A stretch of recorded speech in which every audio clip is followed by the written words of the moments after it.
Hi, everybody. This is Josie. Today is April 3rd, 2024. The AUM is at 374.6. The Elephant MCAP is at 221.7 million. The trunk supply is at 108.6 million. The treasury is at 43.1 million. And we are staked at 45.31 million. Ed, how are you doing? I'm doing pretty good. How are you doing, Josie? I'm doing pretty well, aside from the monsoon outside, but Really? You want some of my sunshine? I would love some. Please ship it up. I don't know if I asked you. Are you going to be coming to Nashville? Yeah, you did ask. I don't think so, unfortunately. Okay. All right, that's all right. Just curious. But I want you guys to have a great time. Oh, we will. We definitely will. I hope to. I think Bankteller said he's going to be doing some visiting to Nashville. I don't know if it's this weekend or actually soon, trying to scope out some places. So hopefully it'll be a pretty cool place, and we'll have a good time meeting everybody that's been part of the herd for a long time. And yeah, it looks to be pretty good. So anxious, very anxious, just to even take a vacation too. Yeah, so Nashville's a lot of fun. You'll have a good time. What's up, people? Another episode of our Spaces. It is being recorded, and we will pop it on our YouTube for you guys to listen again, or you can come back to Twitter here and actually, or X, whatever you want to call it, and listen to whatever you want. Give it to somebody for the each one teach one thing. Hopefully BT will jump on here in a little bit. Shout out to Native, who is one of our admin. He is on right now, just to look at some of the numbers as well as Josie added. The trunk burned 2.611 million, which is awesome. I think we're pretty much burning a clip around 25,000 a day. So that's awesome. Really awesome to see. The graveyard is up to 507.92 trillion.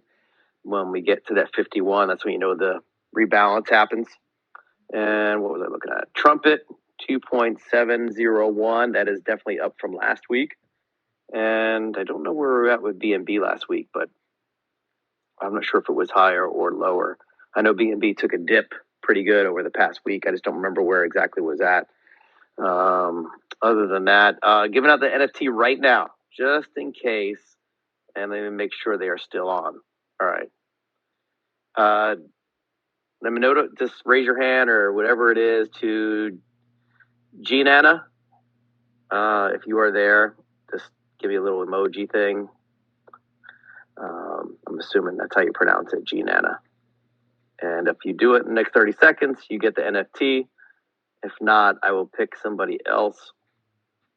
I'm just going to go to the bottom of your screen there and pick one of the little emoji buttons, and then we'll get your address and all that kind of stuff. So I make a spreadsheet each week and put the address on it.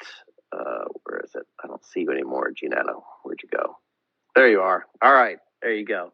Just contact me on Telegram, or if it's here, whatever, and we'll get your wallet address. So I pop it on the spreadsheet, and then BT has a spreadsheet. So when he delivers it, I don't know how often he does it. I do not know, but the last few weeks he does have those. There was one I forgot to give him back from January that is on the list as well. But he has, I think, the last 2 or 3, and I think he has to deliver those still. So for now, that's about it. So that's pretty much all I want to say. I mean, I know a lot of you are curious about the new things that are popping up. I know your eyes are looking all over the place from, whatever version of futures is going to be next, the turbines that are coming up. And it's just a lot of information BT is putting out there. So don't be afraid to slow yourself down with sucking up all that knowledge, because a lot of it's not easy. There's a couple whales that we have in our group that I talk to, and they're literally like, listen, there's so much stuff going on. It's hard for me to keep up with everything, hard for me to understand everything. And that's just fine. It's hard for me to understand it too, especially when everything's not even set in stone yet, because BT hasn't completed it, which means, you know what, BT can come in here, do his voice message, and all right, this is what we're going to do for the turbine. This is what we're going to do for futures. This is going to do for elephant and trunk. And then all of a sudden, he'll go through some numbers, he'll do some testing, and then all of a sudden he changes it. So you never are really 100% sure of what's going to be coming down the pipe until BT literally launches it, and then it's all set, and then we're like, okay, now we understand what's going on. So I kind of just sit back and wait. I suck up some of the information, but I feel like I'm just gonna wait till it's launched, and then when it gets going, I'll learn my path that way, or wait till the videos come out explaining it too. So there's some times where I'm just like, all right, I think I'm happy with my bags, so I'm not gonna try to jump into every single thing that we do, and I just DCA as I learn, and that's pretty much my best path that I've been taking so far. Because a lot of us, I work my day job. I have another job. So I do three different things, and then I hang out with here in the Telegram. So to always have time to learn everything going on isn't always possible. So in the meantime, I go little by little, and I take my time, and I make sure I don't rush into anything. And I've seen a few people in the chat as well that have been asking some questions, and they get a little bit confused because there's a lot going on. And we try to encourage you guys to make sure you're getting the right information. Going to Elephant Money's actual website, our only website. This is our only Telegram, just to make sure you're getting correct token addresses, because everybody's out there to get you. And somebody can create a fake address with using the same name. I think there was a crap trunk token out there, and we want to make sure you don't get confused and grab the wrong one. We want to make sure you're not hitting things too quickly, making too many transactions too fast, approving things too quickly without looking at it and making sure you're doing the right thing. As BT keeps bringing more stuff out there, the faster he brings more stuff out, the slower you need to go, just to make sure you are doing everything exactly the way it needs to be. One bad push of a button could cost you quite a bit of money. So feel free to, take your time, relax, take a breath, and before you do anything, just make sure it's exactly correct. If anybody wants to jump in now, feel free to raise your hand and throw some comments out until BT pops in. Let's see what else going on. Anxious to see where BT picks for Nashville to hang out. I still haven't booked my flight or my hotel yet, but I'm waiting for my little price tracker to alert me and say, hey, the flights have gone down. Because I think it's like 300 and something bucks I saw for me just to go from Florida to Nashville. I did find something on airline called Allegiant. I haven't flown on that yet. So I think most of the people that have told me about airlines that they like it, and it's actually a bit cheaper. It's like 184 bucks instead of 300, but I would have to stay another day because there's no flight outs until like Sunday, and I was actually going to go Thursday into Saturday. Crypto Flyer, unless Crypto Flyer wants to bring the private jet here and pick me up, and then it'll be a lot easier. So what's up, Flyer? You are set to speak. You just got to unmute there. Yeah. Hey, Ed. How you doing today? I'm good, man. How are you doing? Oh, pretty well. Yeah. Heard you talking about Allegiant there. Yeah. Budget airline, but I've flown them a few times, getting to and from places. And the only thing about them, like most of the other budget ones, you pay for everything. So if you want a check bag, you pay for that. If you want a soda, I think you pay for that. But yeah, they're a decent airline. I've used them before. Yeah, for only like an hour and a half flight, maybe I don't mind taking that. I won't fly Spirit. I've kicked them out for good. So I remember back when they had the $23 flights. Those were awesome. I didn't mind anything then. But nowadays, no, I'm not going to touch them. You're coming, right? You're coming to Nashville? I'm hoping to. I got it on the schedule, and I'd love to make it. I haven't made concrete plans yet, but it's in the back of my mind, and I'm certainly hoping to do that. But okay, that's awesome. Yeah, a comment I was going to make on, what you're saying with everything going on. I kind of agree with you. I haven't quite gotten on the whole Solana bandwagon there and whatnot, too. A little complicated, but I need to sit down and figure that out. I've just been stupid busy in March with all my flying activities and whatnot, and it was a crazy month. But here, April's slowing down, so I'll be able to look into that a little bit more, too. But the other thing I was going to say, with all the stuff going on, again, you can never say enough times to be careful with all the scammers out there. They always prey on new activity because they're spouting airdrops or whatever it might be. And, I heard the other day another person lost all their elephant, and just hate seeing that. So just a reminder for everyone to be careful out there. And I was also going to say that, these scammers are getting more clever too. As everybody knows, they always say, well, admins will never DM you first. And the other day I was in not Elephant group, but a different group, and asked a question, and somebody popped in and said, I can help you with that, but admins never DM you first. So if you want to DM me, I can help you with that. I'm an admin. So they're catching on to that scheme of, well, we're not going to DM you first. So anyways, long story short, I DM'd the guy, and sure enough, it was a scammer, and I knew that, and I just messed with him a little bit, and then he finally realized he wasn't going to get me, and he was on his way. But it doesn't hurt to say it again, people. Just be safe out there, and be careful. And even though things are exciting and things are moving, never be in a rush. Never click links that you're not sure are valid, and always double check things. Yeah, that's really good advice there, especially with the admins don't DM you, but you can DM me, which is pretty crazy that that's actually happening, because there's no reason an admin would need you to DM them, especially when you could just ask the question in the chat and get help that way, and then you would know. So, we mention it a lot, but not every crypto chat room says admin never DM. So you never know what everybody's process is, and there are different ecosystems, and there are little chat rooms. They all have different rules. We're probably a little more strict than most, so there might be a little more freedom in some of those things. But anything you think you may be doing, you always still got to take a second, like you said, and just make sure it is correct. As fake admin are looking all over the place to get you, and it's almost easy money for them, because people fall for it a lot of times. And yeah, we don't want anybody losing their elephant, no matter what. And if you just don't click on any links, and just don't do anything in direct messages. You got to change your settings. I mean, it's a few dollars. That's it for Telegram Premium.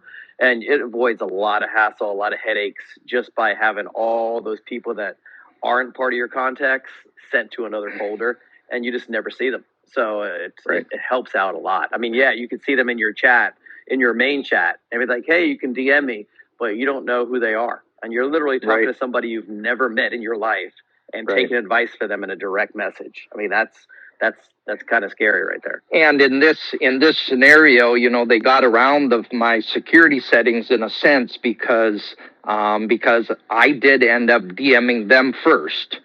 So it kind of bypassed that whole don't DM, admins won't DM, because actually they got me to DM them first, and then we were in a conversation. So it was just kind of, it was just a reminder that, these people are getting more clever too, as they figure out ways to get around some of those security settings. Yeah, and the only other thing with that is when you have all your real settings set in, if you contact somebody first, I don't know if it doesn't make them one of your contacts, but it does almost let them send you a message no matter what back, because now all the stuff that there's ways they can't even contact you whatsoever unless you approve it. And so yeah, it is a little tough. Yep. They're finding ways around it. So it's always good to make sure. Be careful. Great. Yeah, be careful. God, man, you got to be careful out there. It's so crazy that that's just sitting in the chat room could cost you a lot of money. Yep. Oh man, that's all I got. All right, man. Yeah. Always good to take chat care, with you, no matter what. Yeah, very good. We'll catch you later. Yeah, man. Fly safe. All right, BlackBerry guy, I know you're on. Did you want to jump on for anything like that? I don't see BT has logged on yet, and I know everybody logs in for BT. I know you guys don't log in for me, so I'm just pretty much the little buffer between the time we start the thing until BT comes on, unless I have a really good speech for you, which I really usually don't, as usual. You guys know that. I give you a couple words of wisdom, but nothing like what Bankteller can put out there. What's up, BlackBerry guy? Hey, Ed. I don't think people are logging in for me either, but but if you notice down a few rows there, you'll see Chris Farrell there, and he has no idea I'm doing this, but I mentioned a few weeks ago about how much Chris has been of great influence to the Elephant Money ecosystem. He doesn't show up on Telegram very much, but I would love to hear from him. I would love to see him pipe up a moment and just share a little bit about what he's been able to do to help, especially with Elephant Money futures. So I'm looking forward to hearing from Bankteller about this trunk turbine. I'm real excited about that.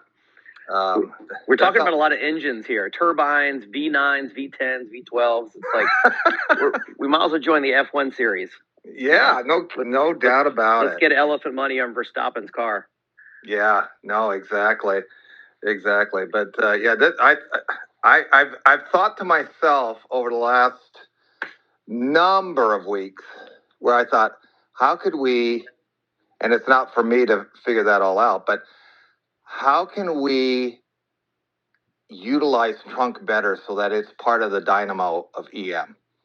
And I have a feeling that Bankteller's finding a way here. I'm looking forward to hearing from him about the particulars of this. I think it's going to be a great component to the whole system. So, however that's going to be, just have to wait and see. I was hoping maybe he'd be on today a little bit about it, but I'm sure he's busy with everything. But maybe he'll sometimes come on he comes on a little bit late, so that's why I'm like holding out and hoping that I don't have to talk for an hour. So I hope he does. But exactly.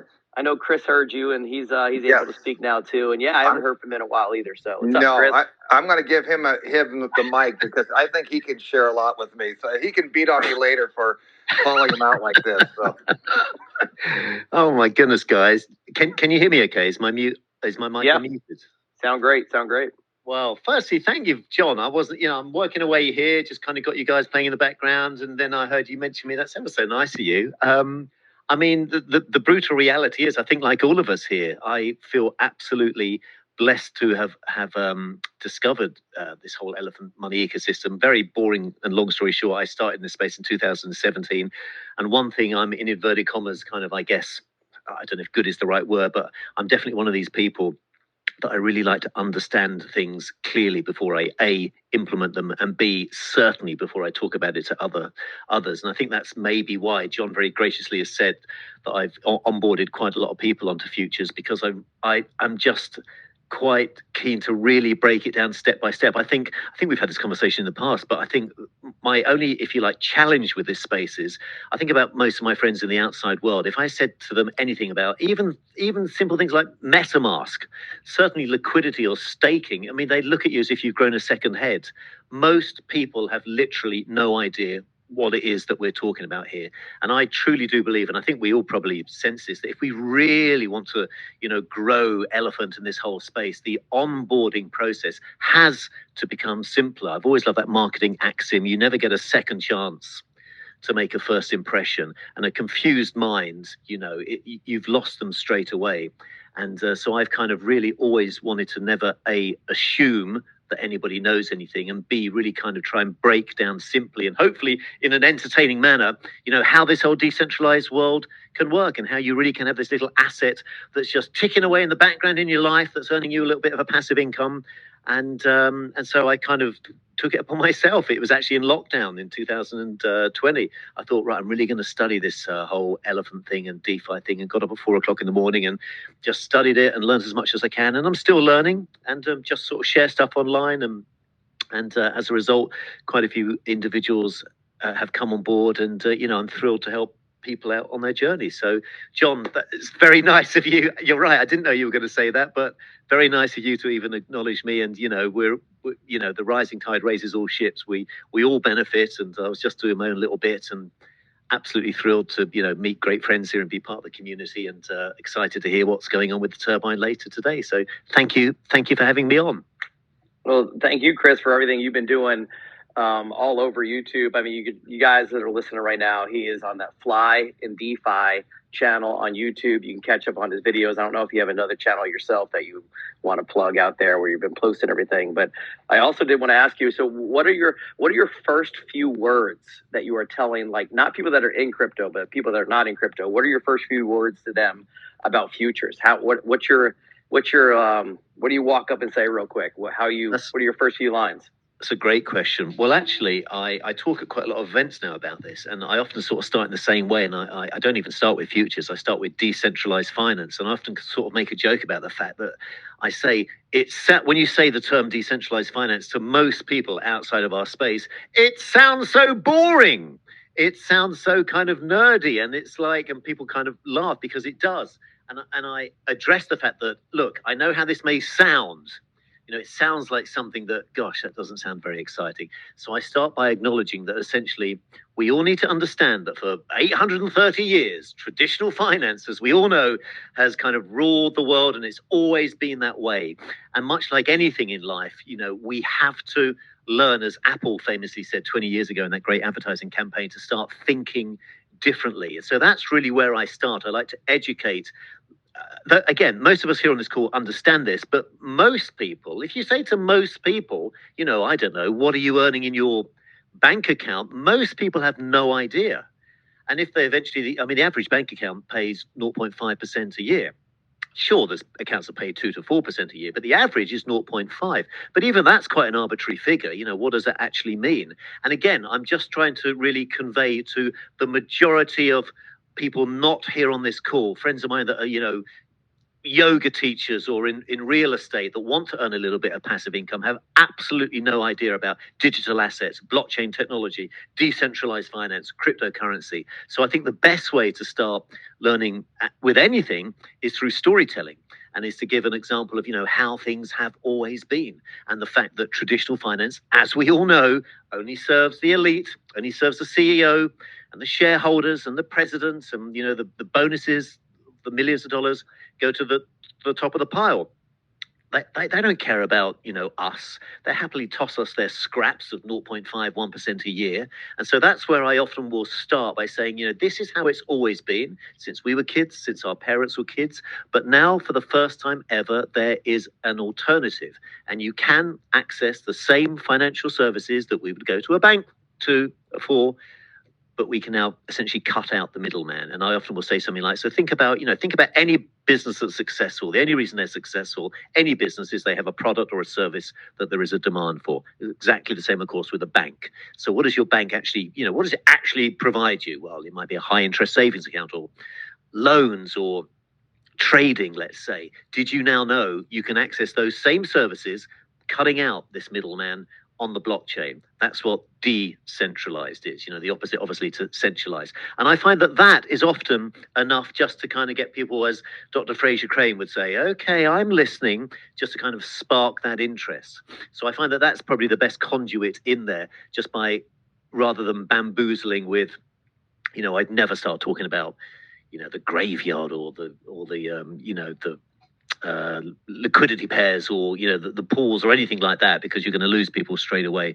So I start with something that people are familiar with and just say, did you know there is now, you know, an alternative? And I'll kind of wrap up with the fact that psychologically, most people, all of us, are not naturally, again, I would probably exclude most of us here on this call because maybe we're a little bit more open to what I'm about to say, but most people are not naturally good at embracing anything new. I mean, if we think about anything from, I don't know, mobile phones to, you know, buying stuff online. I remember 20 years ago saying, I'm never going to buy anything online. I'm going to get ripped off. Then we said, I'm never going to buy anything on my phone. We're going to get scammed.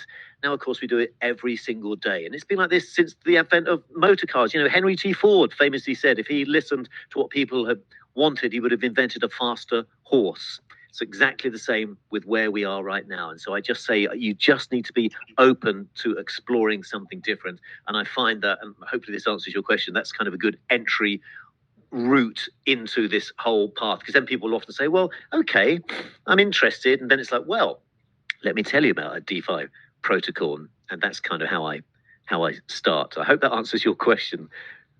Yeah, it does answer the question, and it gives everybody that was listening right now or is going to listen to this later, just a little aspect of what they possibly can do to get more people on. And, you know, here, a lot of people think that don't know anything about crypto. They think, oh, well, this is some kind of illegal thing. You're trying to get around paying taxes. I'm like, no, you can now buy crypto And just like you would buy a stock, you can sell it. And yeah, you do it properly, do it the right way and through the right channels. Yeah, you end up paying some taxes here in the US. But if you do it properly, there's nothing wrong with it. It's completely legal. So it's just another way for you to make money. You're going to make more than you're going to make in your bank account, and you're most likely going to make more than you're going to make in your stocks. And you can do it legally and the right way here in the US. And I'm sure all around the world gives you options to do that the right way. Hey, Ed, if I could build on that and what Chris has mentioned here, because we've talked about this too. He mentioned a few examples. I know that in times when I've done videos and I've done tweets, I've said to people, hey, go to elephant.money, go to wiki.elephant.money. And those are great places to go, no doubt.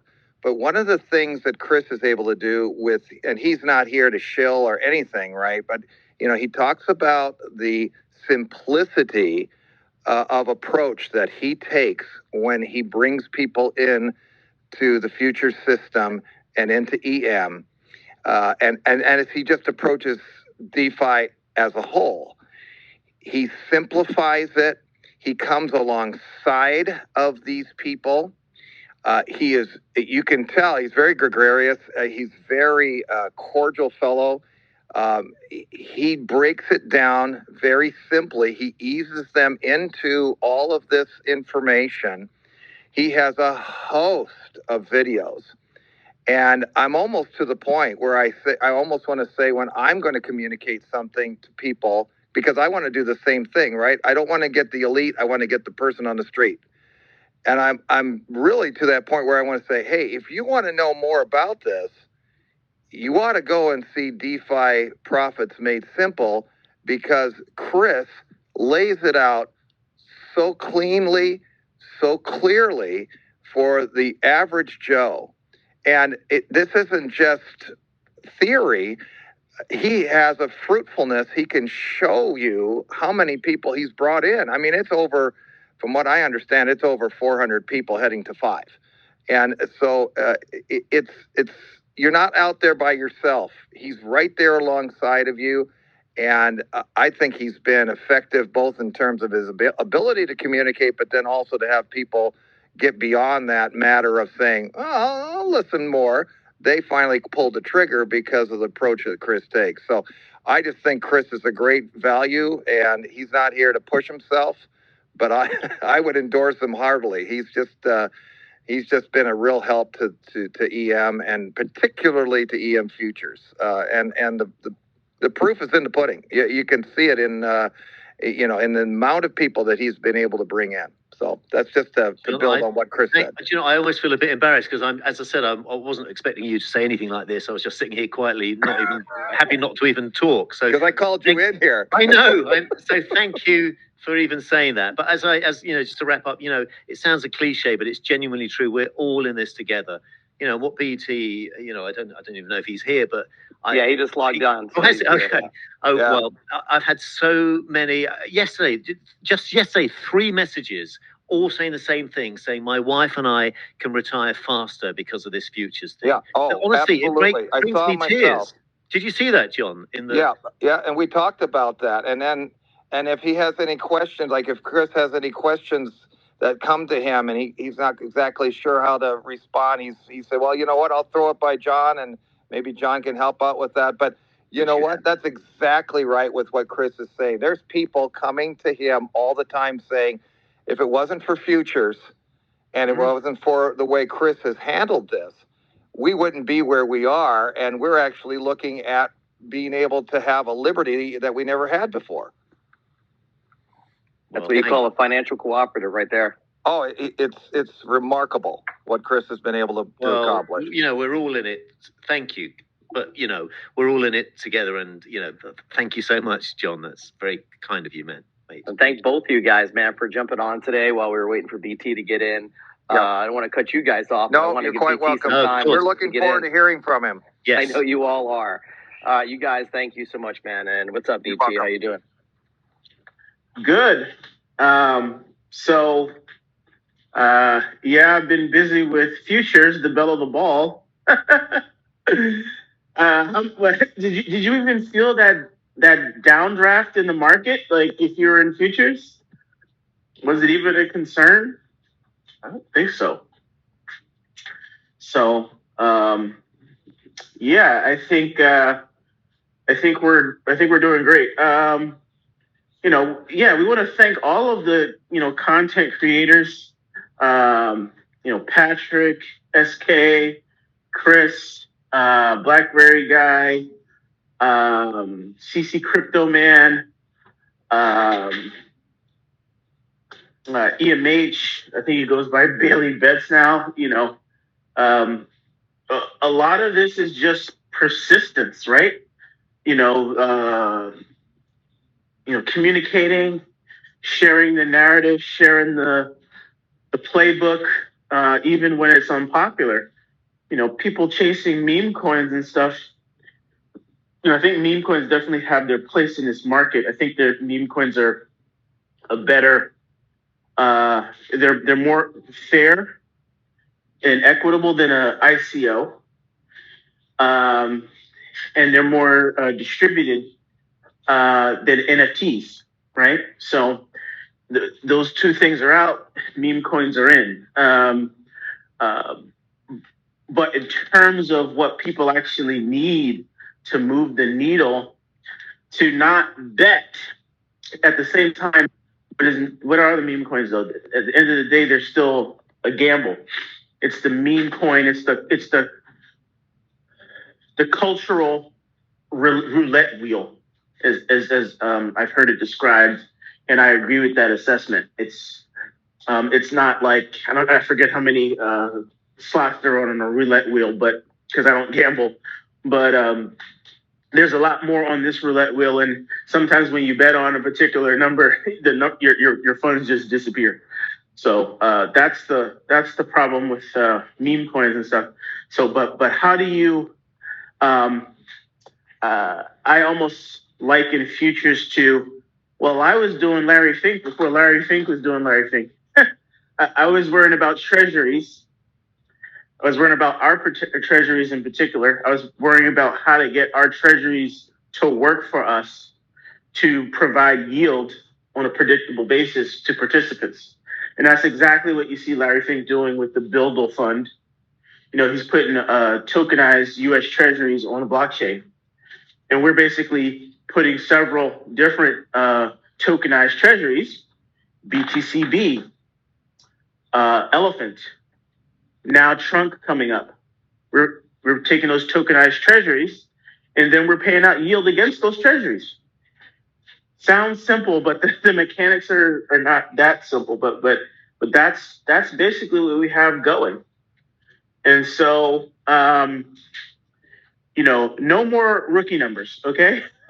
That's what a lot of the work that you see what we're doing with working directly with CoinMarketCap and others to get this data quality up.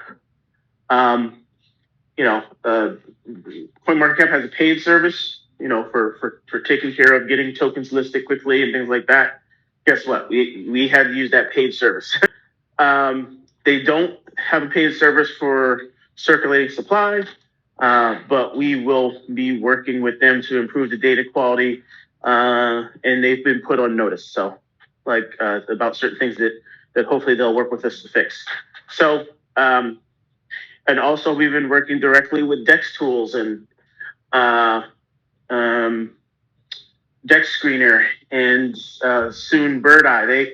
Those also all have paid services to improve data quality and get us prominent placement. So we'll be pushing a lot of marketing dollars there because we have to get out of the rookie number phase.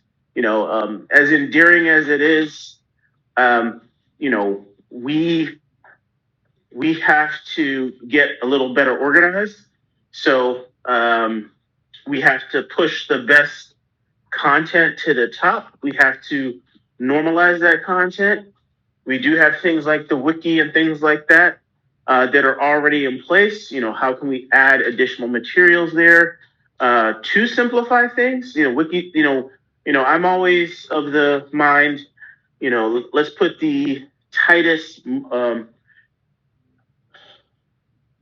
from the horse's mouth type of information out there, then people can chew on it. Content creators can chew on it and present it however they want. That's generally how this industry works. That's never going to change. So, but we also can, now that we're in the final stages of getting these products out there and they're sort of close to their final form, we definitely will invest in more content that is refined for easy consumption, easy digestion. The baby food of the wiki, of the white paper, whatever. It's just easy to swallow. But the main point is that we can't do rookie numbers because, I think we have maybe how many we have less than 4,000 futures participants, which is for a DeFi system, it's actually not that bad. But I've built systems with more participants. Obviously, the tokens have more participants, and we have to align those two groups. We have to make people understand why they need to participate in futures. And frankly, with 1 billion people on the planet, 4,000 and to be hovering around that for so long is just simply unacceptable, especially considering every single person in futures has been in profit. I say that again, every single person in futures is in a profitable position. So this is a system that simply works. As long as it continues to run, we continue to win. So we're going to continue to focus on futures, but we're going to dovetail that into Trunk. So that's why, I announced last night. I reviewed this with quite a few contributors. Crypto Slow, Digita, the admin team, just running it by folks. But obviously, we're doing a lot more with the inbound revenue for futures than just throwing it in the elephant treasury, right? We need to put those funds to work in places that are supported by the industry, in places that are desirable by a broader community, and also traditionally in the elephant treasury, which has proven that it's a great system for capturing value. Elephant token might not be the sexiest thing in the world, but it captures value at 10% transfer. And that's one of the mechanics that is necessary to build a sustained treasury economic engine. So, but to recap what's coming in Futures V10, it's going to be a game changer for what we've been doing here, because for the very first time, we're stepping outside of the box, stepping outside of the very, very well-fitted sandbox that we've partially put ourselves in and been forced into by the industry. These people aren't your friends. They literally hit us when there was no other action in the entire industry. And now, when you can launch a meme coin with the click of a button and an image, same deal. same deal. CoinGecko said flat out, nah, we're not going to list you. Now I'm going to resubmit and said, hey, look, we're listed. I'm going to work with CoinMarketCap a little bit more, improve the data quality. And they're like, look, your competitor has us listed, right? Elephant Money is listed properly. Trunk is listed properly. Because it's a clear, it's just a blatant blatant gatekeeping. It's quite sickening, but they're going to get put on notice. Obviously, CoinMarketCap just has a data problem, and it took them how many cycles to figure out that, damn, yeah, BT was right. We should just charge for this. And yeah, $5,000 to get your information. That's the beginning of the journey to get your information managed properly, and then the numbers go up from there. And when we get our house in order and we're just rocking and rolling, listing or no listing, we're going to get those things done. I saw in the chat someone mentioned, why aren't we listed on sexes? The same rules apply, guys. Like these sex numbers, like these high market caps and stuff. So that once they acknowledge your circulating supply, all you have to do is tick a price. The price of the last sale determines what your market cap is. It's just the price of the token sale times the number of the circulating supply. But there doesn't have to be any depth there. There doesn't have to be any order book depth. There doesn't have to be any locked liquidity on chain there. And if you look at a lot of these meme coins and things like that, you'll see that some people have mentioned cabal coins. Like these are basically tokens that have, they're trying to make them win right out of the gate by just throwing in deep liquidity and knowing that if they get in early, they can always just like dump or whatever. I wouldn't call with a cabal coin, but it's clearly backed by crypto OG, Arthur Hayes, and all his billionaire friends, right? And he's got a lot of them, right? Like it seems like you haven't made it unless you've had Arthur Hayes speak for an hour and throw a bunch of curse words. I'm guilty of that sometimes too. But I think when I watch Arthur and I see him cursing for no good reason, I'm like, God damn, I need to stop. I need to stop cursing. I need to remember where I come from. I need to remember how I was raised. I need to remember that would never fly at Fidelity or State Street and act like a real banker. Like, but yeah, it's sort of cringe sometimes. I'm like, dude, why are you cursing? Like, it's really not necessary.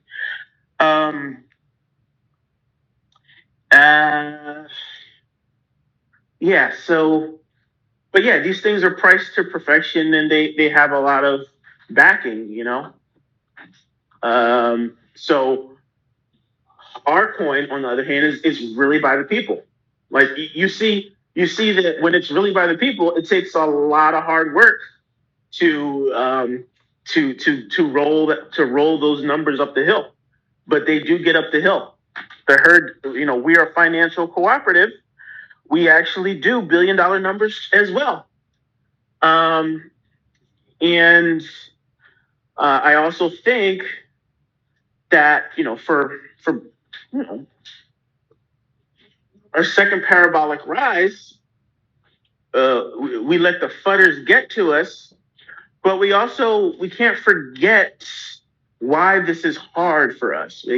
They literally are. It's hard for them to compete. It really is hard for them to compete with the amount of due diligence, effort, sweat, and tears that we've put into this exercise. The system that we have running is unmatched. Go to the contract network link at the bottom of the footer. Click that and just see how many active contracts are running in harmony that actually power this system. You're not going to find many things like that. You compare that to things that are even running on chain now. You're just not going to see a system like this in production. Not many. So, and the meme coins are just a single contract, less than 1,000 lines of code. As a matter of fact, no lines of code, because they're just a straight SPL token. They're on Solana. That's a program that's already been deployed. You just set the the mint authority, you set the metadata authority, and one other authority. Basically three administrative owners with different roles against a token contract that doesn't change. And then they have token 22 that has a lot more features, but features that nobody cares about because they just want the casino. Just throw up some liquidity, make sure the liquidity is locked, give it a cute logo, go from there. Because people are really it's really just greed. And it's really just exposing what we're all here for, right? We're here to make money at the end of the day. And so you can make money by gambling. We have quite a few, we have people of different faiths, whatever, but overall we have a mature crowd. We have people with children, people with families, and usually some type of belief system or religious structured religion comes in. And yeah, gambling isn't necessarily it. That's not what we're doing to ensure that our families are winning. That's not what we believe in. And so, but can we believe in rowing together and getting high rates together? I'm pretty sure we can do that. I'm pretty sure that that's our own possibility. And so that's what we're actually doing. And we're still doing it better than most. Better than most. There's not one yield farm in existence. I'm saying a single yield farm because, futures is not like a platform, right? For any token or any asset, it is a single solution to generate yield at a particular rate for a long period of time. And we're doing it. There's not a single yield farm that's paid out as much as we've paid out and lasted for as long as we've lasted, regardless of platform. And most of the things that they're putting out, what Larry Fink is putting out, are single digit yield. Single digit yield for the year. Single digit APR. We're doing big numbers. And so, but let's talk a little bit more to wrap up before we run out of time. Let's talk about what V10 is going to offer. So, and why it's going to be compelling. We floated around a few different designs for turbines. We talked about Venus turbine with BNB, and then we thought about it a little bit. Figured out there's a lot of volatility there. Why is the BNB price pumping? Why is it not pumping? What's going to be the expected APR provided by Venus? Could we do better just putting that in our own coffers? All of those things, maybe not. But what is a turbine? A turbine is a treasury for a single asset that has a built-in governance contract that sells that asset and buys back Elephant and sends it to the Elephant treasury at a fixed APR that's locked in. So what I mean by locked in, it means it's immutable. So whatever APR we decide to go with, it's a done deal. In addition, all turbines, the interface to the turbines is the same. So on the input side, so all turbines receive BNB, and that BNB is used to buy the asset. So the idea is that you build up supply of that asset within that turbine, and then it buys back Elephant at a fixed APR. And why is that important? It means that it's fixed liabilities. The reason why Bertha doesn't rise to the sky is because she has variable liabilities. And that's mainly because of futures. So Bertha will pay out more. It guarantees payment of futures liabilities. And so she'll have to sell more tokens than she would like to make sure that a particular claim is met. So the beauty of the turbines is that we've learned what the power of fixed liabilities looks like, because we have governance contracts associated with Bertha for, like, say, NFT staking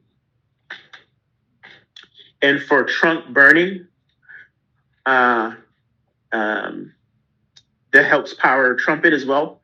Those are fixed liabilities. There's no extra strain on the system.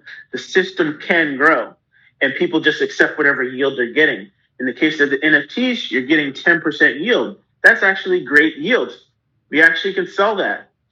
In the futures, we're selling something a lot better to get the volume that we need, to get the escape velocity that we need. And for over a year and change, year and a half, that system's been working flawlessly, right?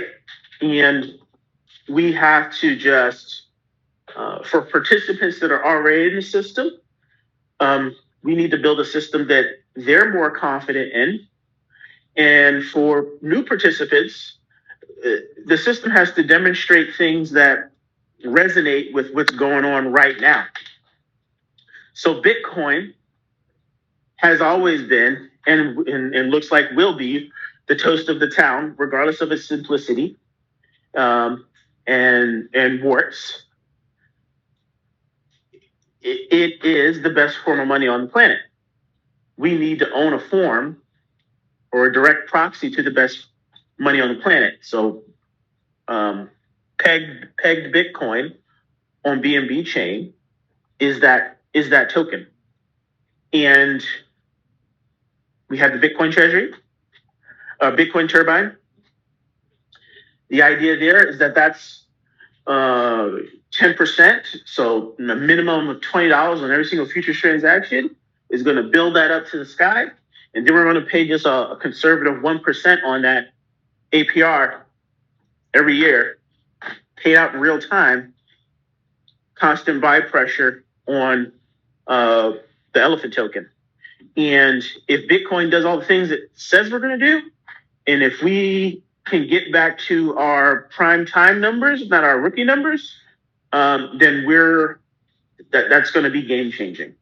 You know, if we can get, past this halving hump, past Solana all-time highs, a couple other things in the industry, maybe Sui doing a 10x from here, but a lot of froth and wealth, and maybe BNB getting closer to 1,000. There's going to be a wealth effect that's going to just be in this entire industry. And because of all of the work we've done with, like, the DEX tools, the DEX screeners, the CoinGeckos, CoinMarketCaps of the world, we're going to be visible. We're going to be paying ads on their platforms, have relationships with them, and that we can afford. And it's going to happen. It's going to happen. We're going to get to we're going to go from, I think we're doing about 50K a day now, 50K in inbound volume, which is an improvement since V9 was released. V10, I believe, is going to be a game changer. Bitcoin, we're going to be storing Bitcoin. What's the next thing? So 10% to Bitcoin. We already do 10% to the BNB Reserve. Everybody knows how that works. BNB Reserve is used for our health checks and for our base yield. But the other thing to remember is that futures is it is a tool more than anything. It is part of a financial cooperative, but it's a tool that we all use to row in the same direction. It's not a security. If you don't make deposits into your futures, or if you make one deposit in futures and just leave it alone, you're going to get a completely different result than somebody who's depositing daily, somebody who's depositing weekly, somebody who's depositing every 2 weeks, somebody who's depositing every month. You're going to get completely different result. Just like people who put on a pair of sneakers get completely different results based on whether they're walking, jogging, running, sprinting, right? Got it? Good. So just want to clarify this because it seems obvious, but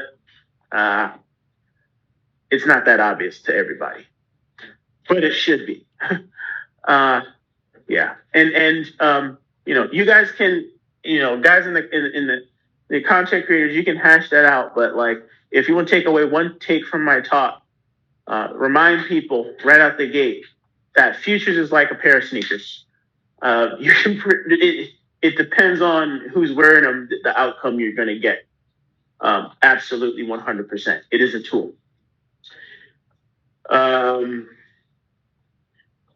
The fact that there's a community aspect just means that the sneakers are going to stay laced on. Just means that the rubber's not going to give out on you after just running a block. Things like that, basic things like that. Safety in numbers. That's all. That's all it means. But it's your own race at the end of the day. So the herd kind of moves like you're watching a marathon. There's going to be people at the front of the marathon leading the way, and there's going to be people trailing, and people in the middle, keeping pace. There's going to be an average pace, and then there's going to be people lagging behind at the end. And there's going to be people who, for whatever reason, based on their own performance, aren't going to make it.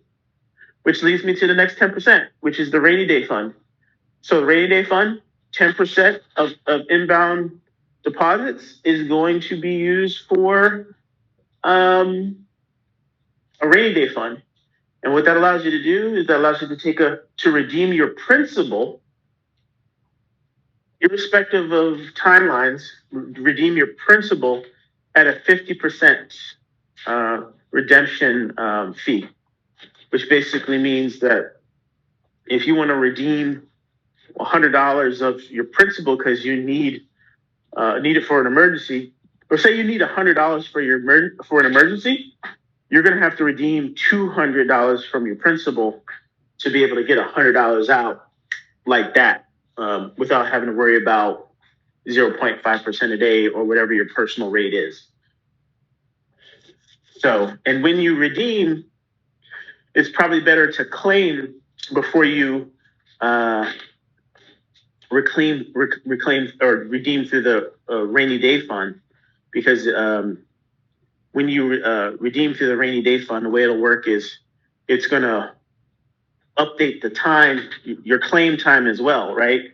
And then lower your principal balance so that you can receive those funds. So because it would